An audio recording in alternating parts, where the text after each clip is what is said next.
শিক্ষার্থীরা তোমরা কেমন আছো? দেখো, আমার একটা কাগজের উপর 4টে ভাগ করা আছে এবং 4টে ঘরে 4টে লাভ চিহ্ন অর্থাৎ হার্ড। দেখো, এখানে একটা হার্ড আছে, এই 1 2 3 4। তাহলে দেখো, 4টে লাভ দিয়ে আমরা 4টে জিনিস খুব সহজে আঁকতে পারি। সেটা হচ্ছে এই পাতা পাতা আঁকলাম।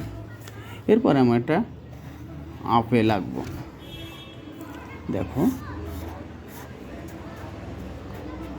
আপেল, এখান থেকে আমরা এইটুক মুছে দেব, আমার আপেল হয়ে গেল। এরপর আছে ডাব। এই দেখো, এইভাবে আমরা ডাব আঁকবো খুব সহজে। এই আমাদের ডাব হয়ে গেল। এরপর আছে স্ট্রবেরি। আমরা এইভাবে দেব, এই স্ট্রবেরি, এইভাবে স্ট্রবেরি আমরা এঁকে ফেলব।